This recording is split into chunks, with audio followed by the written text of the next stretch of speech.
Namaste, everybody. Thank you so much for being here. I had a little bit of technical difficulty prior, and I'm hoping that I'm just going to check my feed now. And so hopefully you guys will be able to um, hop on the right feed and find me. I think what I have to do is actually delete my first video. Some of you are actually hopping on now, which is awesome. So a couple of days ago, what I did was I posted a question and I asked people to leave me questions on my Facebook, on my YouTube community. And I'm so excited that you participated and we got so many questions. Let me just go back to that actual page, because I'm going to be reading from your comments. Now, some of you are going to have a little bit of difficulty finding me, and that's our fault or my fault. The original live feed did not come through. Technical stuff, what can I tell you? So thank you for being here. Let's move forward.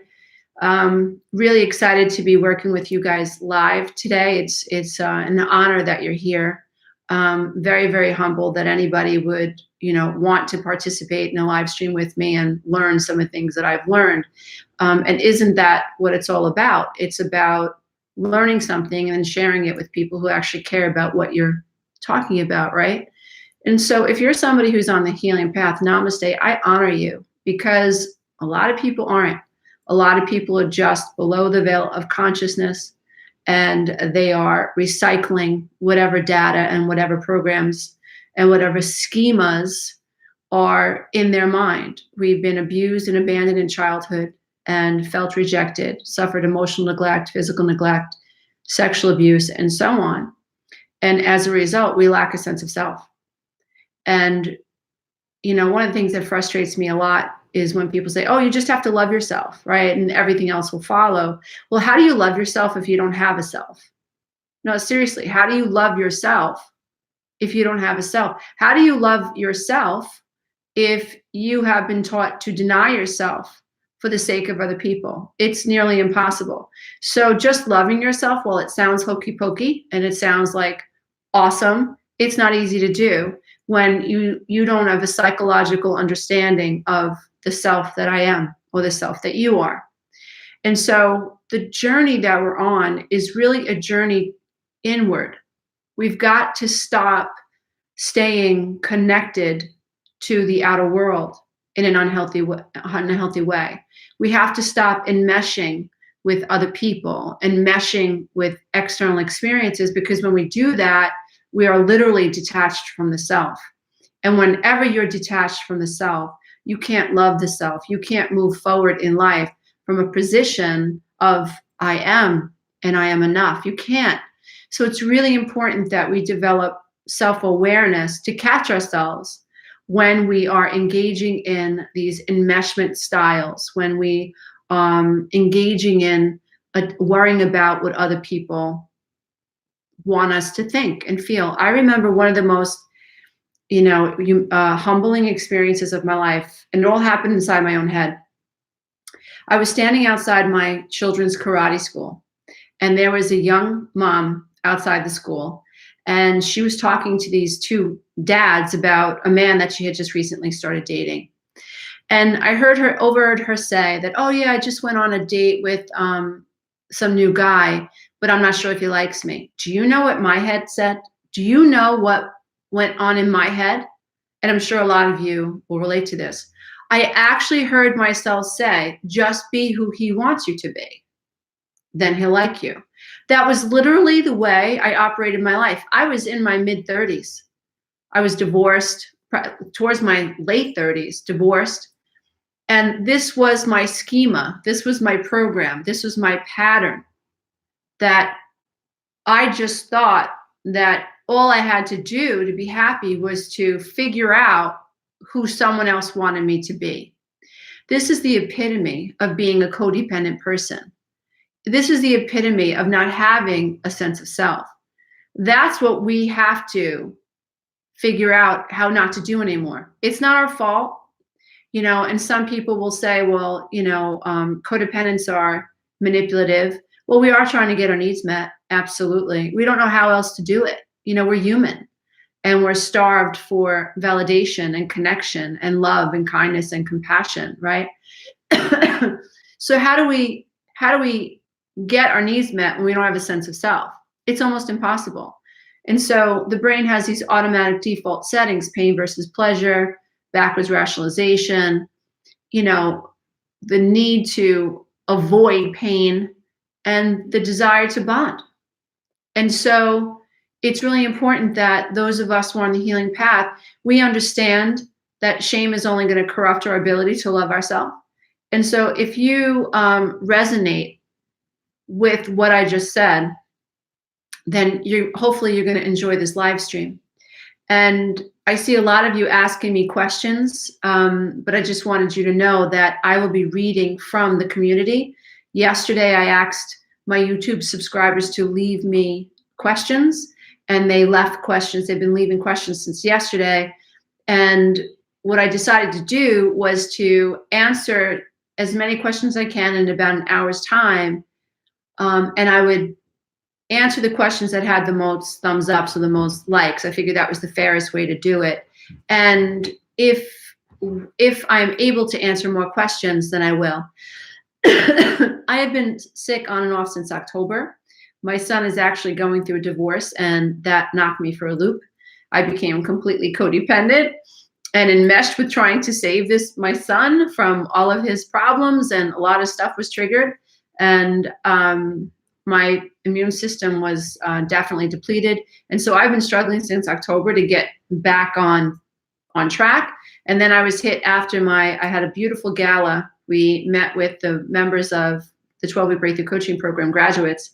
And we had a wonderful event in New York. And the day after the event, I actually got the flu. And I think actually a lot of us got sick. Sorry about that, dear ones. Hopefully that won't happen next year.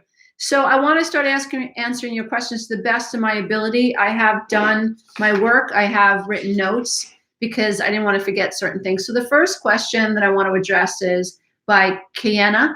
And how do I leave a narcissist with no money or a place to go? So this is a very common question that I get, like, how do I leave? I'm financially dependent on this narcissist, or I've been financially abused by this narcissist, and what do I do?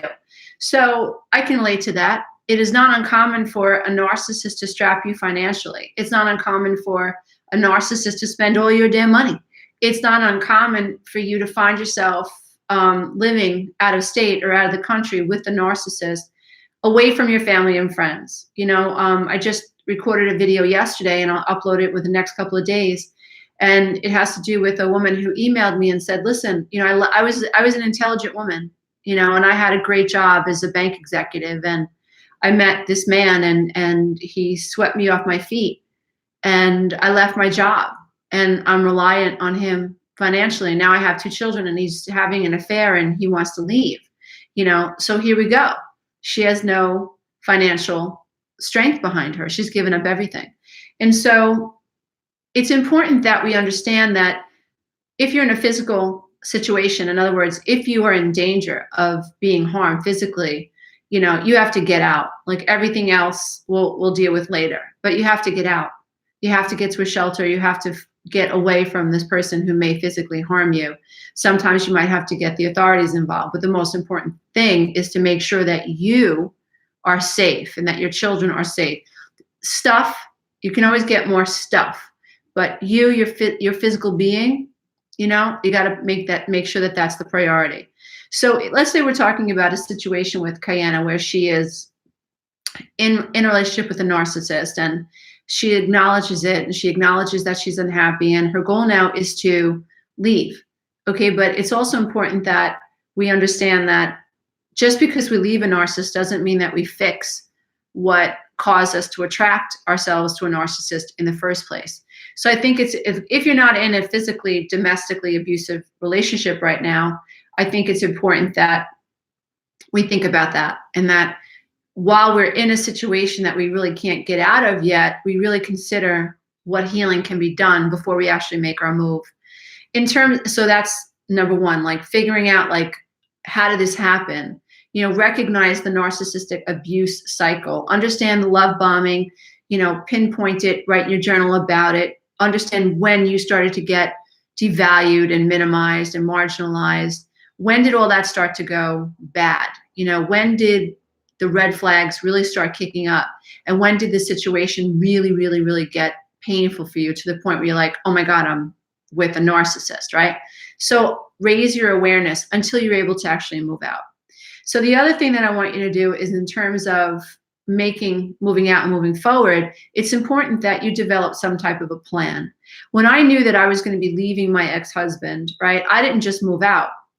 I had a plan. I developed a plan. I knew that I was going to need a job. And so what I did was I became certified as a sports nutritionist and a personal trainer, a youth personal trainer, and also I got certified to coach older adults. And again, I became certified as a sports nutritionist. So I was preparing myself before the marriage really ended and before I had to move out. The other thing that I did was I began to live way below my means. So instead of going food shopping and buying, things that we really didn't need, I only bought what we needed because I began to save money. I began to clip coupons. Instead of taking the kids to the movies, I went to the library and I took out movies for free. I even rented video games for my son. He hated that, but that's what I did. There was a time where I was shopping in thrift stores, anything to save money, and every little bit of money that I was able to siphon off the top, I began to put away. I saved my change. I'm like, not kidding. I still save change. I empty my pockets and I save change. The other thing that I think is really important, my daughters do it. They are very active on Poshmark, and they sell their clothes on Poshmark, and they actually go to thrift stores and they purchase clothes and they sell it through Poshmark. They have an eBay store. They sell things on eBay. They found different ways to generate money, and they were young kids, right? So I think it's important that if we're going to leave a narcissist and money is an issue, we have to get out ahead of it. We have to start having a plan. I think it's also important that if you have to leave in the middle of the night, let's say, you should have a bag packed, like with all your documents, insurance papers, your passport, whatever it is you think you're going to need. I think it's also important that you get a support person, and you only tell someone that you absolutely have 100% trust in. You only tell them, because if you tell someone that you're going to leave, right, and this person is someone that you can't trust, there's no telling that they might not go and talk to this person, your narcissist, right, and blow you up. So it's important that you want to make sure that you are prepared in case there is a need for you to leave. So have a bag packed, have your documents packed, whatever cash you can skim off the top, start putting it away. If you need to, go take out a credit card in your name because you might need it. It's very important. Do whatever you can to collect cash and put it on the side. And if you have to give the cash to someone else, just so the narcissist that you live with doesn't know that you're doing it, that's not a bad idea either. I had a best friend and we were on the same page. And when we were going through our divorces, this is the way we operated with ourselves. She had me and I had her. So I think that that's really important. Find free emotional support right where you are. There are, you have to find a meeting that works for you. There are CODA meetings, right? There are SLAW meetings, sex and love addiction meetings. There are Alcoholics Anonymous meetings. There are Al-Anon meetings. See if you can find a support group that feels comfortable. You may have to try different ones to actually find a group that actually works for you, but it's worth it because you're getting support. Because when you leave a narcissistic relationship, it is incredibly painful. And you will doubt yourself, because that's the agenda of a narcissist, is to make you doubt your feelings, okay? So it's important for you to recognize now you're gonna need that extra support. So let's see, I wanna just make sure I have, I think that's pretty, that says pretty much it. You have to find ways to start saving money now. And like what I did was, my ex-husband didn't know that I was taking these classes. He didn't know I was becoming certified. And he was quite shocked when I moved out of the house and I was able to support myself. He was shocked. He had no idea I was doing it. So I think it's important that you also keep things to yourself. Don't let him know or her know that you are saving up because you want to move out. And the more financial means you have, the greater your confidence is going to be. And you know, once you have a little bit of money, and once you think you have enough money for rent, start looking for an apartment. You know, do whatever you have to do to make sure that you have money coming in. Raise your level of consciousness, get a support system, pack your bag, have it ready to go, make sure your documents are ready, get a credit card in your name, you know, and save it for that rainy day. So I hope that that helps you. So Oxwa has asked, this was a pretty complicated question. And I was actually a little bit confused by it, but I'm going to try to work it through. She asked, how to love and trust again. Great question. When all we know and fear is another man or woman letting us down. At this point in my journey, I keep running into men who lie. But at the same time, it happens at a point where I have hurt them because I won't be in a relationship with them. And so that's really interesting. It's an interesting question, because what she's saying is, I'm running into a relationship with men who lie, but it happens at a point where I have hurt them. So we have to recognize, I'm really big into energy. And I believe that what we resist persists, and also what we emit, we attract.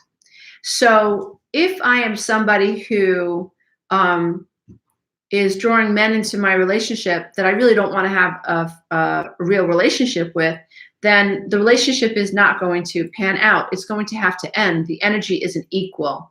And so it makes sense that it's going to end some way, right? So I'm not surprised that Aksa is attracting men who lie. She's saying it's at a time, men are lying to her at a point where she has hurt them. Sometimes people lie when you've hurt them as a form of a defense mechanism. So it's important to recognize that. But aside from that, what we have to do is, the question is how to love and trust again. And so we all need time to heal, and we all need time to grieve. Learning to trust other people is really a mirror to how well we've been able to learn how to trust the self. So we have to make sure, again, codependency is all about the other person, right? We've enmeshed with the other person. So we think that this idea of relationship trust has to do with me being able to trust this other person. Not really. What we have to do is we have to understand that our ability to trust another person is always going to be a mirror to how well we can trust the self. Let me explain. The more I trust myself, and trust what? Trust my beliefs, trust my instincts, trust how I feel, trust my feelings, trust that I am a worthy human being. The more I'm able to trust that I will pay attention to a red flag when it surfaces, the more that I'm able to be intimate with myself, the more honest I am with myself about who I am, the more honest I'll be able to be in a relationship. So when I'm in a relationship with someone and I'm worrying about this person hurting me, I first have to also understand that it's possible that someone is going to let me down. We have to get over this idea that just because we trust someone means they're never going to hurt us. People are human. They make mistakes, right? The goal is not to trust someone blindly. The goal is to know that I can be in a relationship with someone that I trusted in the beginning of the relationship. And I am not going to dissolve into a rabbit hole if and when this person turns out to be untrustworthy. When codependents discover that their spouse has cheated on them, or that their best friend has stabbed them in the back, a codependent person that struggles with a sense of self will take that on and internalize these emotions like, oh my God, it's my fault. Or will feel rejected because this thing happened, because we don't have a healthy sense of self. The healthier that I became, and the more I became aware that I was a valid person, and that I had a right to be treated well, and that I was worthy. I wasn't this sinner. I wasn't this stained human being. I was good. I was created in the image and the likeness of God, which was good. Sure, I had some ego stuff and human stuff that I had to navigate, but I was born perfect. This other stuff happened to me. I was going to have to work that out on my soul's journey. And the more I understood that I had intrinsic value, then the more I was able to understand that if I love someone and this person cheated on me, then that had to do with that person, not me. Because I'm going to show up 100% and I'm going to give you the best of me. I'm not going to hold back anymore because I want to feel seen in a relationship. I want to feel heard in a relationship. And I want this other person to feel seen and feel heard. I want to nurture as much as I need to be nurtured. And so the more I developed a healthy sense of self, the less I was concerned about this other person screwing up. So I think that when you ask the question, how to love and trust again, it really has to do with our ability to love and trust that we have innate value, right? And so when I know that I have innate value, I know that regardless of what I look like and what I weigh, and whatever else is going on in my life, my equal partner exists. It doesn't matter if I'm 300 pounds or 1,000 pounds or 150 pounds or whatever. It doesn't matter. What matters is I, as a human being, have innate value. And I, regardless of what is happening outside of me, deserve to be respected. And anybody who wants to show up and be a part of my life, regardless of what I look like, regardless of my past, has to show me respect because I now respect myself. If this person doesn't respect me, I'm going to love myself enough to stop this relationship. So I hope what you're hearing me say. So what I hope you're hearing me say is that you learn to love and trust again by learning to love and trust that you are worthy as a human being. So you work on valuing this idea that, wow, I am enough, okay? So we all need time to heal and grieve any relationship that we've been in. You have to identify, am I somebody that falls apart when someone abuses me or when someone turns out to be untrustworthy? Because that's an issue. That's a red flag of codependency. Am I somebody who, on the other hand, knows that I am of value and knows that the true commandment of God is to love others as you love yourself? You must love yourself, right? I always tell my kids, like, you have to love yourself more than you love anyone else. Because the minute that you love someone else more than you love yourself, you lose perspective. You lose the ability to be objective. Right? You have now put another God before you.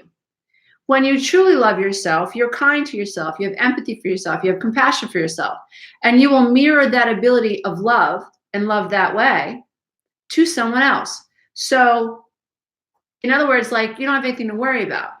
It's not a narcissistic sense, a malignant self-love where I love to the exclusion of others. No, no, no, no. I'm able to have compassion and understanding and empathy for me and my inner child. I know that on an innate level, I am worthy because I am. I know that energetically and vibrationally, I am tapped into the field of energy around me. I am part of the matrix. There is no such thing as separation. I know that I am as worthy as a butterfly or as a tree, as any human being. I really had to think about that because I find it so interesting how so many of us, love celebrities, right? We follow celebrities all over the world. Like, really, we just become their groupies. And I thought to myself, like, is Madonna or Oprah or Beyonce or Jay-Z or Taylor Swift, whoever, are any of these people innately better than me? No. Are any of these people innately better than you? Absolutely not. They all got here the same way you did, and they're all going to leave the same way you leave, right? They're all on the same path. They all have an ego, an id, an ego, and a super ego, right? They all have issues that they have to deal with, right? They are not any better than you or have any more value than you. And so when people say to me, how do I love myself? You have to start recognizing that you, on an innate level, have value. You have to understand that this idea that you don't love yourself, this negative programming, came from the outside, came from the environment in which you lived in. And that's not your fault. That is not your fault.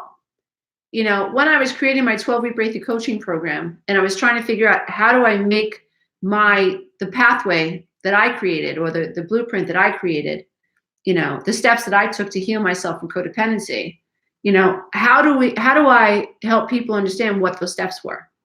And one of the things that I realized was that a lot of people don't understand that you dislike yourself because you never felt loved. You never felt innately loved. I have to plug in my computer. Just 1 second. Sorry about that. I thought I had my computer charging, and I did not. So I realized that a lot of people didn't understand that this negative self-talk was a product of the outside world, which is not you. It was done to you. And so loving yourself means that you have to become aware enough to recognize that you berate yourself all day. And you berate yourself all day because as a child, you felt rejected and abandoned, and that's not your fault, right? So becoming cognizant and becoming aware that, wow, I have this negative crap rolling around in my head and it's not even mine. Imagine if you could go to sleep, listen to a meditation, just imagine, and have that program just pulled out of your brain. And imagine if we can reprogram you with a new microchip that was loving. Imagine if the voices that you hear are that of a divine female energy of compassion, of agape type love. Imagine if you could feel divine male energy, making you feel protected, making you feel seen and valued. Imagine if we could just pull all of these negative tapes out of your head, and we could reprogram you with this loving, nurturing, vibrational energy and these new messages. Your life would take on a different paradigm. Your external experiences would change.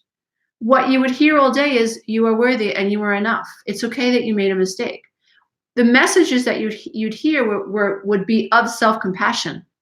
And so how you love yourself is that you have to figure out and understand that you have the ability to observe the negative programming. And how I figured this out was that when I was trying to write out my program, my 12-week program, I had to come up with a way to help people understand that this is just programming. What I did was I did a side-by-side analysis. I asked myself, well, if family systems are like cells in a petri dish, and child A was put into a healthy, nurturing environment, no alcoholism, no narcissism, no abuse, no marginalizing, no rejection, right? If a child A was put into that environment, felt protected, and the home life was predictable, right? This child would be programmed for positive self-talk, right? Take child B, sexual abuse, incest survivor, physical abuse, domestic violence, has witnessed domestic violence, alcoholism, addiction, schizophrenia, codependency amongst the parents, right? Think about the child. Think about the programming of the child in the petri dish or the environment B. Think about the program that's in their head. Think about the narrative of the inner critic. It's berating. It's full of shame. It's full of, I am not enough. What's wrong with you? Okay. Child B does not love the self. Doesn't mean that child B is not worthy of love or is not loved. It just means that what happened to the child is corrupt. What happened to the child is unloving, and that's not the child's fault. So child A goes out into the universe and becomes an adult who loves themselves. Even if they get married and their wife cheats on them, they understand, boundary's been violated. I don't deserve this. It's you that is the issue, not me. It's a beautiful thing. We have to understand that those of us who struggle with codependency, those of us who have been neglected in childhood, we must understand that when people hurt us, we internalize that hurt and we feel responsible for it. Or we think that because they cheated on us or because they lied to us, there's something dysfunctional about us that created this situation. There's this sense of over-responsibility, and that is just not true. And so learning to love yourself and learning to trust yourself and even love and trust other people means that you have to blow a hole in your level of consciousness about yourself. Your perception of self must be expanded. You have to raise your consciousness around, wait a minute, I'm one of those people that do that. If people treat me rudely, I internalize it. I feel like it's my fault. If my sister doesn't want to talk to me, I feel like it's my fault. It's not your fault. So it's important to learn to like disidentify and to even label how people are treating you, and to not take on when someone has gone out of the way to hurt you. Don't take it on. Look at it as their behavior, right? And that will help you. And so learning to love and trust someone again is always going to come back to us. Learning to love us and learning to be intimate with ourselves. Let me just run through the things that I wrote. So we all need time to heal and grieve a dysfunctional relationship. We have to forgive ourselves. We can't blame ourselves for why someone lied or cheated. We have to trace back and see if feelings of childhood abandonment might be recreating the relationship dynamics we are in. Okay? Because if I was abandoned in childhood and I'm afraid of intimacy, then I'm going to create these cat and mouse type relationships, right? Where it's about a person who pursues and a person who avoids, right? So it's very important that we trace this back to abandonment in childhood. Make sure that you're happy without a relationship before trying to go full on into a new relationship. Identify when you are, identify what type of relationship you're in. So if you enter into this relationship and you know it's not going to go anywhere, be honest about that. If this is a relationship that you're not going to invest in, be honest about that with yourself and with the other person. Because if you can be honest with yourself, then you're going to save yourself a whole lot of trouble, because this other person is going to know right away whether or not they want to be in a relationship with you. Ultimately, you need to be in a relationship with someone who is on your same page and who resonates with you. Now, this is the thing. We're always going to attract that person. So if I don't love myself, I will manifest someone who doesn't love me. If I begin to love myself and honor myself and respect myself, then I will resonate with someone who loves me and respects me, right? So we're always emitting a vibration, and our vibrations are basically, in my humble opinion, a bunch of codes.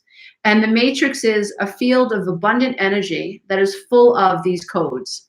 And the universe's job is to align codes with codes, right?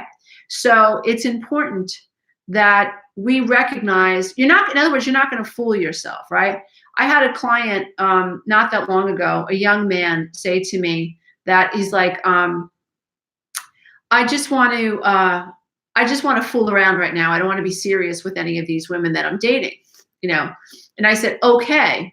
I said, but you have to know that you're going to attract that, right? You're going to attract a woman who is unavailable to you. So, just be aware of that, because you don't want to end up blaming this woman when she turns out to be someone maybe that you can't trust or whatever, right? So, because if you're going into relationships and you really don't want a relationship, but you act like you are, you can't be surprised if that relationship falls apart, right? So it's important that we recognize that whatever we're emitting is what we're going to attract. So if we think that we're going to get away with not loving ourselves and then thinking that in this fantasy, well, I'll just take care of someone, they'll love me in return, which is what codependents do, never going to happen. The universe is a lot smarter than that, right? The universe is fine-tuned to the energies that we are emitting. So it's important for us to recognize and to spend some time paying attention to how we feel about ourselves, because that is the template for your partner. So the more you love yourself, the more honest you are with yourself, the more honest of a partner you will manifest, okay? So instead of giving your trust away right in the beginning of a relationship, pull back a little bit and give this person time to prove themselves worthy of you. Do they show up on time? Do they call you when they say they're going to call you? Do they text you when they say they're going to text you? Do they treat you consistently well? Do you consistently feel like they see you, right? So it's important that you hold back a little bit and give people the opportunity to prove themselves worthy of you and of being trustworthy. That might help you also. trust how you feel.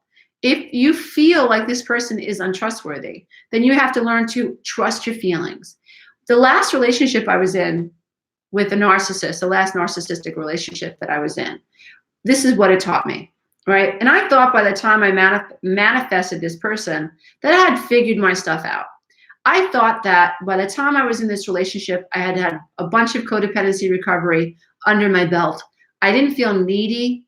I didn't feel like I had to talk to this person all the time. I didn't feel like I needed to even know where this person was. When I talked to him, I talked to him. When I saw him, I saw him. And whatever, I just wanted the relationship to evolve naturally. Well, for 6 months, I was groomed by this narcissist, okay? Did not know that. I was love bombed completely love bombed. And this whole fantasy paradigm was created. And he got me. I believed that he was this person that he said he was.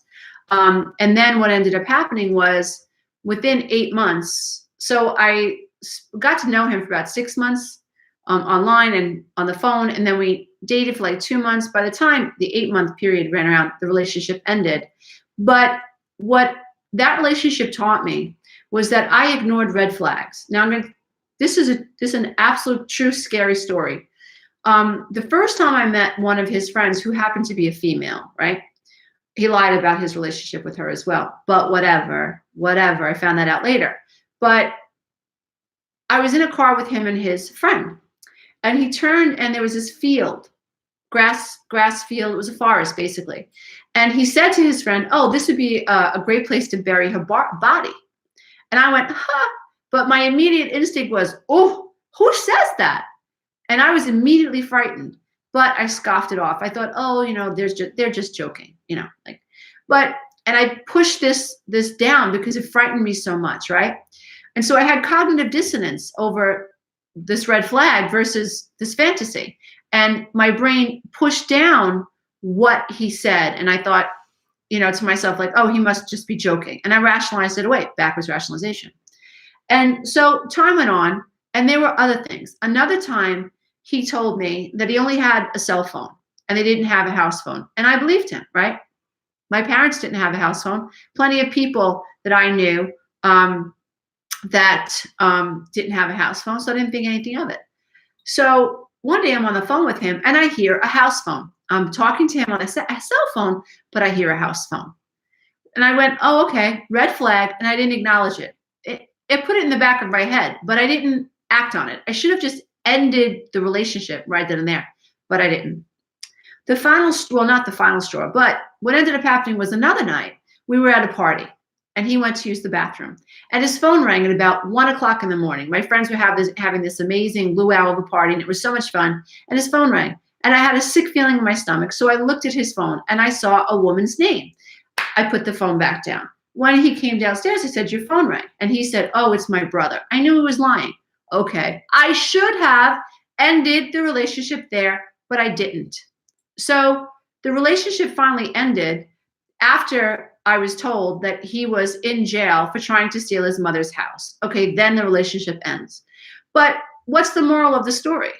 The moral of the story was that in all of my codependent recovery, the one thing that I had yet to learn, and this is what life does, until you learn the message, until you learn the lesson, it's going to keep showing up for you. You don't get it the first time with the little bit of pain that's there, maybe you'll get it the second time, but the pain is going to be intensified. You don't get it the second time, more pain the third time. You don't get it the third time, more pain the fourth time, the fifth time, the sixth time, the seventh time. This relationship was very, very short in my life, but it brought me to my knees because it was the epitome of a psychologically, narcissistically abusive relationship. This man groomed me. I felt like prey. I felt like he was a predator, right? And he got inside my head and he made me feel ashamed. He made me feel embarrassed, humiliated that a smart woman like myself could go through something like this. The lesson, once I got over that, because I was in bed for days, like I felt so ashamed of myself and embarrassed. Once I got over that, what I realized was, Lisa, what was the lesson in this relationship? And loud and clear, it was like a megaphone. You ignored red flags. My higher self was always flagging, always letting me know, oh, that's wrong. Oh, that's wrong. Oh, that's wrong. From bury the body to having a house phone to lying about who called him. You know, there were so many red flags, right? When I look back, I could see that from the beginning, my body was trying to tell me that there were red flags, but I didn't listen. Love bombing made that very difficult to listen to, which is why now and what happened to that at the end of that was I realized that I have to pay attention to red flags. I have to interview people when I date them. I have to hold on to myself, and I have to listen to what's coming out of this person's mouth, and I have to stay out of fantasy mode. You know, I have to stay out of making more out of this relationship than what it actually is now. So I just stay in reality. The more I love myself, the more, and talk about what is self-love. That was self-love. Having compassion for the person that I was that was psychologically manipulated. Having compassion for her, not humiliating her, not embarrassing her, and loving her. That's what self-love is, right? So self-care is about allowing ourselves the right to recognize when we've been abused and to give ourselves permission to feel what we feel and to forgive ourselves, especially when we've been abused, and to stop taking that on. So that was a sign that I was healing from codependency, because I didn't take it on. I didn't take it on. I was embarrassed, yes, but I didn't feel like it was my fault that this person abused me. So I hope that helps you with your question. Nora has asked, how do I know if I'm actually feeling and integrating an emotion, or if I'm bypassing it in some way? How can I overcome the fear of feeling my emotions caused by emotional abandonment? So Nora, this is really interesting. This is actually what I teach in my 12-week breakthrough coaching class. And for anyone who's interested, my next class launches in February. We have my roster is filling up. So I just want to put that out there. But this is the whole thing, right? We are these amazing, beautiful creatures, right? We're perfect at our core. And then what happens when we're born, we take on this humanness, this ego, this personality. And we forget that we are divine creatures, that we're okay just as we are. And we fall subject to unconsciousness. And so here we have such a limited consciousness of who we are, and we think that our ego lens is all there is. You know, we think that our personality is all there is. We think that the way people show up in our lives is all there is. That's only part of the story. We are bathing in vibrations that we can't see, right? Isn't it interesting that when the sun is just at the right height and when there's just enough water in the air, then we can see rainbows? But the rainbows are always around us. We just can't see them. And so and the reason I share that is because I want people to understand that you are much more than what you think you are, and your ego lens is only 5% of the story. But because we feel emotion so intensely in our body, we think that's all there is, okay?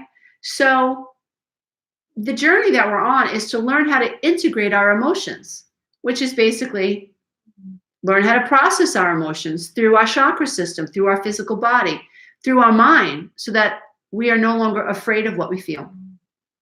So I wrote a couple of notes. So the one thing that I want us to recognize is that which we resist persists. So if you believe that if you're not looking at an emotion, right? If you are in resistance to that emotion, the emotion is going to intensify and quantify over time. It just is. So that's important. So we have to begin by associating pleasure with feeling our emotions, right? Because you have to understand, if your brain fears an emotion, then the default mode network in the brain is just going to flag that as painful and slap it down. So no, I don't want to look at that.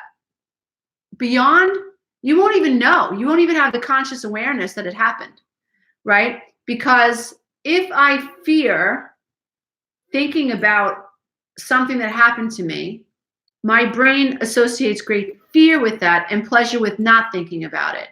Okay, but that doesn't mean that my body isn't feeling it, because I'm 95% unconscious. So it's still active. So it doesn't mean, just because I'm not consciously looking at it doesn't mean that it's not causing emotional blocks. It doesn't mean that's not causing inflammation. It doesn't mean that I'm not kicking out cortisol. And it doesn't mean that my body isn't dumping insulin and dumping sugar. It doesn't mean that my adrenals aren't getting overworked. It just means that consciously, I think I avoided this thing. Okay? So you'll know you have integrated an emotion when you no longer feel constricted when you think about or feel this emotion, right? And so when we have integrated an emotion or an experience, it no longer throws us into chaos. We no longer are upset when we talk about it, right? So my daughters haven't spoken to their father. My little one hasn't spoken to her father in over a year, and my middle daughter hasn't spoken to her father in over 2 years. Up until about 2 months ago, my middle daughter cried every time she spoke about her dad. So I knew that she hadn't yet integrated this loss in her life. Over the past few months, there's been a shift, right? She found out that he had a full-blown wedding. We found out that their stepmother unblocked them on Facebook so that my kids could actually see the wedding. These two experiences for my daughter helped her integrate leaving her father in the past and going no contact. She feels so much more in alignment with letting go, because she understands that, unfortunately, her father's at a place and his new wife is at a place where they lack empathy for how the kids feel. And the more awareness she had over her father and his actions and his lack of empathy for her, she was able to integrate the loss over time. And again, it goes back to self-awareness. It goes back to being able to look at this sadness and this loss over the going no contact with her dad, right? And so there was a time where she didn't want to talk about it. And so she wasn't integrated. And over the past 2 years, I can tell you that I've watched her fall apart talking about him. I mean, my daughter's getting married in September. He's not walking her down the aisle, right? Like, so many things are happening in her life, and her father should be a part of it, but he's not going to be, right? And she's had to integrate that loss and grieve that loss over time. In the past 2 months, there's been a shift. She doesn't resist talking about him anymore. So I think that when we know we have integrated an emotion, it no longer causes us to constrict, right? So I think that's important. So the other thing that we do in terms of how we integrate an emotion, we have to get past this idea that emotions are bad or emotions are good, right? Emotions are neither bad and emotions are neither good. Again, we're talking about raising our level of awareness. This is something that will blow your mind when you think about it. We have to understand that emotions are not bad or good. You have to practice this idea over and over. Like, oh, I just had this emotion. Well, it's not bad. Oh, I'm grieving the loss of my father. Well, that's not bad. Oh, I'm angry because my sister didn't invite me for the holidays. But that emotion, anger, isn't bad. It's just a signal. It's just a sign. I'm feeling lonely. That's not bad. That's just a sign. It's letting me know where I am. I'm feeling depressed at this moment because I've had to go no contact with my toxic family. That's not bad. That's just telling me where I am. Oh, I feel pretty happy today. That's neither bad or no good. That's just an experience. The reason it's so important to practice this idea is because abused adult children tend to think in black and white. Black and white makes sense out of the world. That's good, that's bad. She's good, she's bad, that what he said was good, what she said was bad, right? I'm good, they're bad, or I'm bad and they're good. So we tend to do that. We really have to not do that anymore. We have to work on our level of emotional intelligence. And I've done a video on that. If you haven't seen it, please look for it on YouTube, look for it on my channel. Because we have to, healing is integrated with raising our level of emotional intelligence, right? And so when I understand that emotions are neither bad nor good, they're just indicators. What I like to do is I like to see myself this way. I am an innate spiritual being that is also physical. So my spirit is inside this physical body. My spirit has to interface with this brain, right? But I want you to see yourself as spirit, right? And then see yourself as spirit inside a physical body that behaves a certain way, that has a brain that operates a certain way, right? That has a personality that operates a certain way, right? It is what I'm trying to do is I'm trying to understand that my emotions are not me. My emotions are signs, they're indicators. And if I can learn to observe my emotions and not put them in the good or the bad category, just observe them, put them in the same pot, put them in the same soup.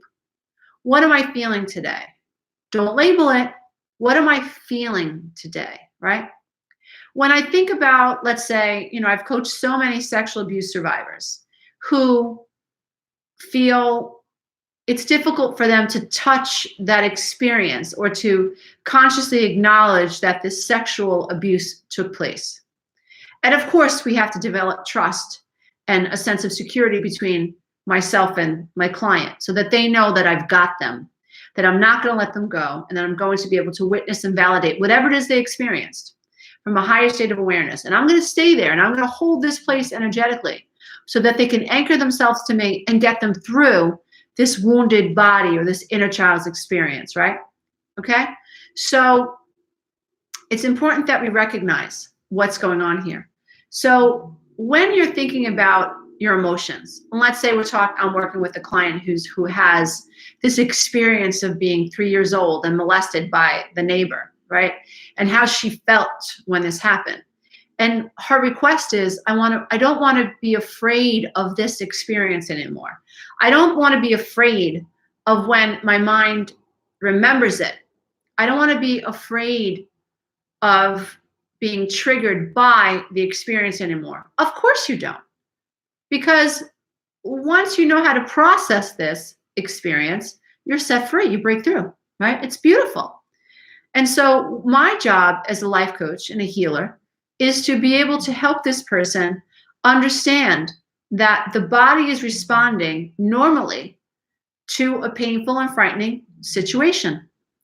So just acknowledging when you think about experiences that you've had that you want to integrate, it's important that you recognize that if something has happened to you that is difficult, that is painful, that's abusive, if your body reacts out of survival because of that experience, your body's acting normally.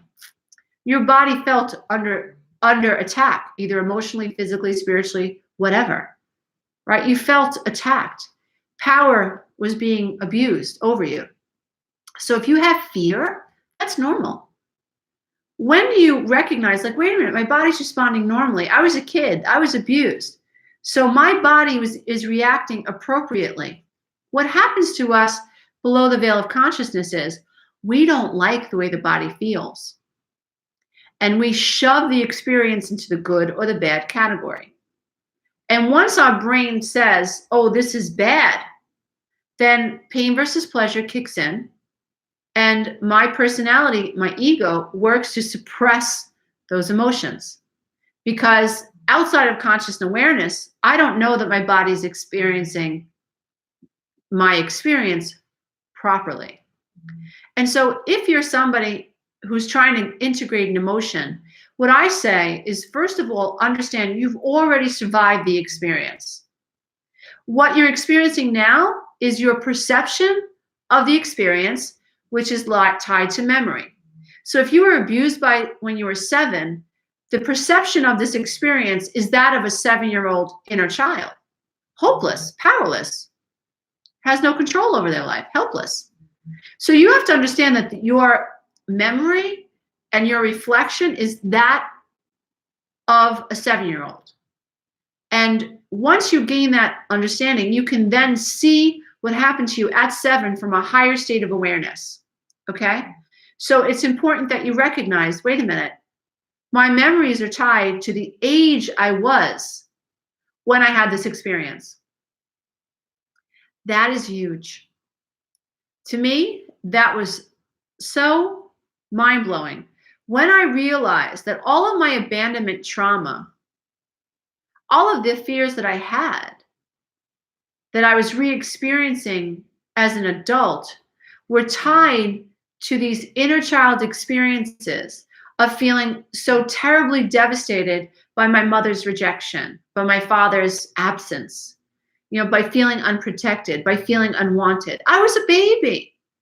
I was a little baby. Of course, when you think about a child who is being so wounded and so abandoned, it's terrifying. We don't have the objectivity, right? We don't have the ability to understand, like, wait a minute, the person rejecting me is the problem. I'm enough. I'm enough. And so when you are thinking back to the experiences that you want to integrate, ask yourself how old you were when that experience happened to you. And what you will discover is like, oh my God, it's like, oh, wow, I was 7, I was 8, I was 9, I was 12, I was 15 when these things happened to me, right? And so then what you do is you acknowledge, you write out what happened to you and what age you were. And then you write out what you think you felt, or what you think, how you think you perceive the experience at 15 or 12 or 11 or 7 or whatever, right? Then from a higher state of awareness, you offer compassion and love and understanding to this 15-year-old, to this 12-year-old, to this 10-year-old. That is the way we integrate, because now we're saying whatever I felt was okay, because it is, because it's just an experience.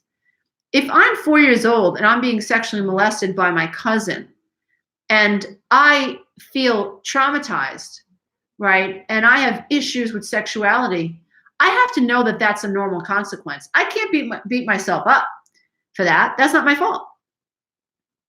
Because if that didn't happen to me, I might not have problems with sexuality or intimacy or being vulnerable, right? So this thing that happened to me has hurt me. And the more I understand that my experiences have shaped me from a higher state of awareness, then I'm able to gain clarity and objectivity. And now my past experiences are experiences that I'm able to observe like I would a movie.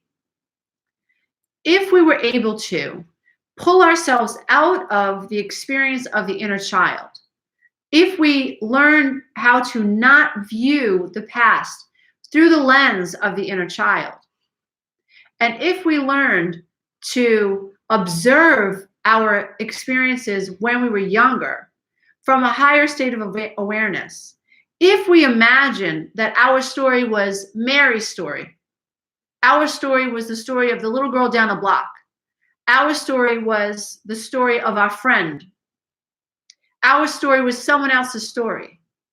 Imagine watching your story like you would a television show. Imagine the empathy you would have for the main character, which is really your story, right? It's so much easier to have empathy for other people because we don't understand that when we think about our experiences, we are experiencing these experiences through the eyes of the inner child who was powerless when they were going through the experience. You can't heal from that space. You can't heal from that space. It's sort of like having a 3-year-old try to hold a space for a 3-year-old. While it's comforting and it feels supportive and it feels validating, what the 3-year-old needs is an adult, an unconditionally loving authority who can witness for them, you are enough, and I am here to support you. And you know that I have the ability to support you. You have faith in me. I am your mother. I am your father. I am your sister, whoever. I am an aunt. I am an uncle. I am a grandmother. I am an authority figure in your life that you know can shelter you and protect you. Every child needed that. Unfortunately, those of us with abandonment didn't have that, right? And so what we're trying to do is when we're thinking about, integrating abandonment, understand this, and we'll close the live streams, within a few minutes now. If you are here, more than likely you've suffered abandonment. You felt rejected, you felt unworthy, you have felt discarded. Someone just said, is it considered sexual abuse? If it was a close cousin, close in age, I was 7 and 8, and he was 9 and 10 for a few years, and he even had a neighbor friend involved a few times.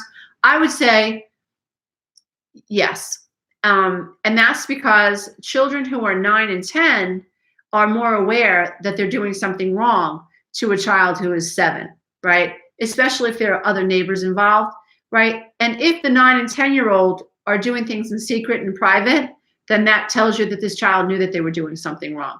So it's important that you recognize that, wow, I was violated, and how did I feel when I was 7? How did I feel when I was 8, right? And you acknowledge that from a higher state of awareness, from the adult self, learn to reparent yourself from that space.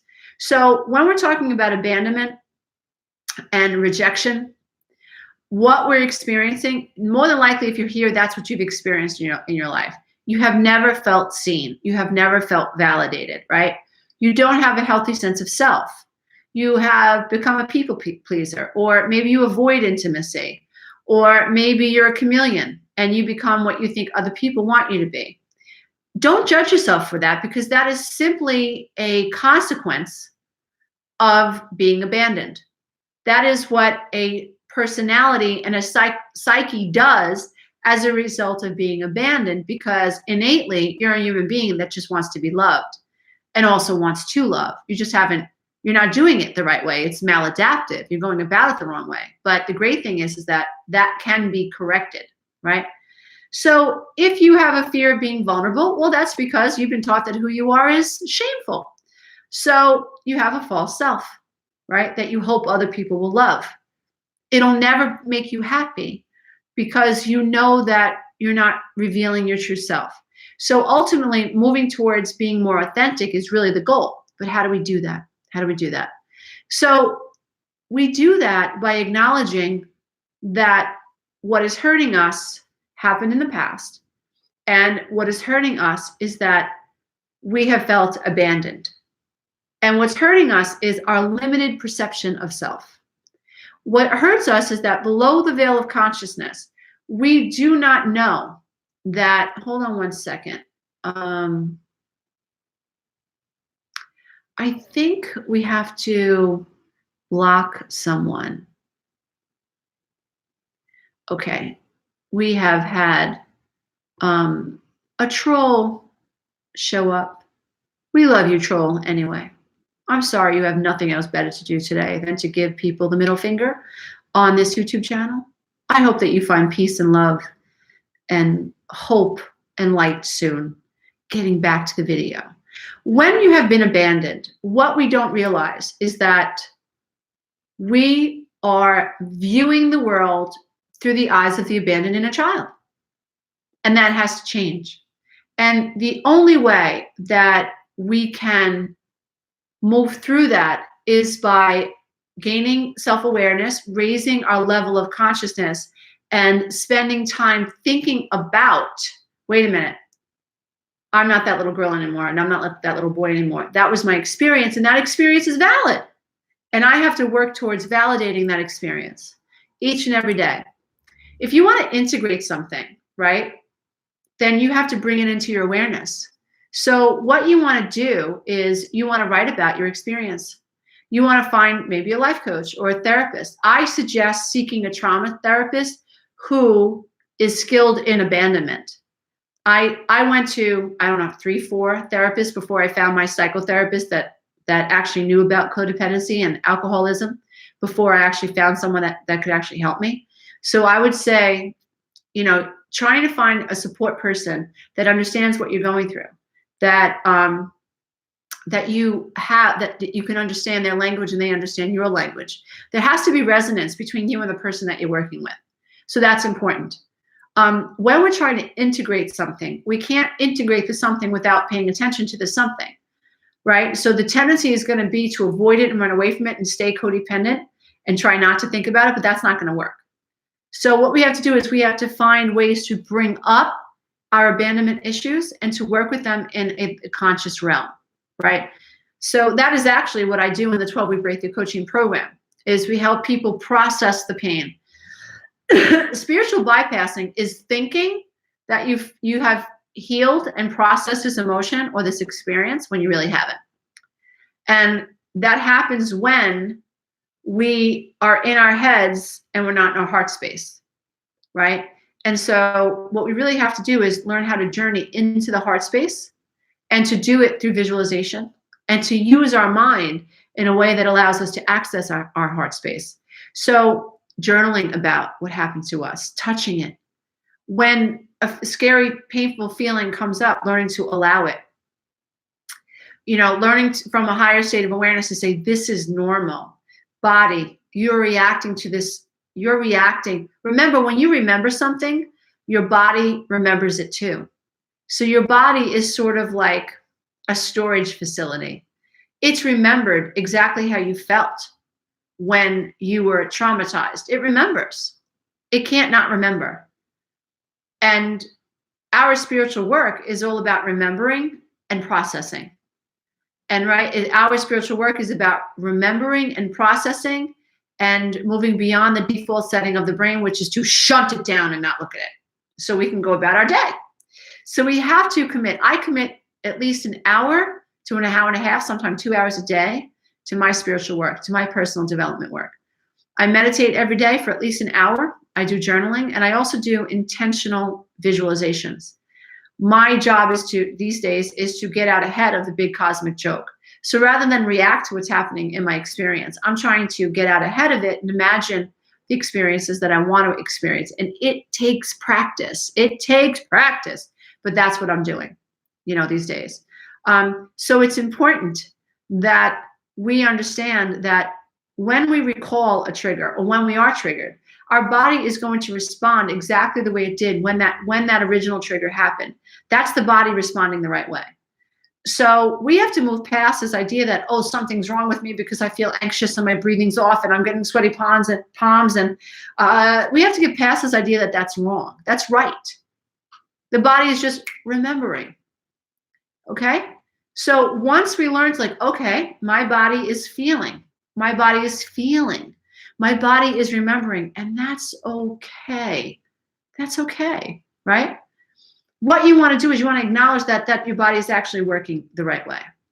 Then what you want to do is write about your triggers. Remember, if you want to integrate something, you've got to chew on it.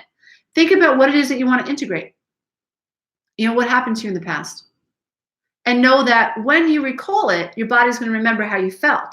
From step 3, step up the ladder, what we have to do is then say, oh, okay, this is normal. My mind recalled this event. My body is feeling the energies of that event. This is normal. What I have to do now is just sit back, breathe, not attached to these energies, and just say, body, let it go. Body, let it go. It's okay, I feel this way. Body, let it go. It's okay, let it go. It's okay, body, let it go. Body, let it go. Body, let it go. It's okay, it's okay, it's okay, it's okay, it's okay, it's okay. And you know what? You might start shaking. You might start breaking out into cold sweats. That's normal. As long as you don't resist these energies leaving your body, I promise you, you will begin to feel better. Thank you so much for being here and participating in our live stream today. I will be sure. Oh, we have another troll. You poor thing. Poor thing. You gotta feel for people who have nothing else better to do. He called me a monkey and a few other choice words. You poor baby. I'm gonna pray for you. I'm gonna pray for the light to enter into your soul and for you to not have to do things like this with your time. So for something like this, right? We have a troll that's happened upon a live video. And of course, their avatar is not their actual face, right? So they get to hide, right? And so it's just kind of funny to me that somebody who happens upon a live YouTube video and needs to start trouble, stir the pot, that is them. That has nothing to do with me, right?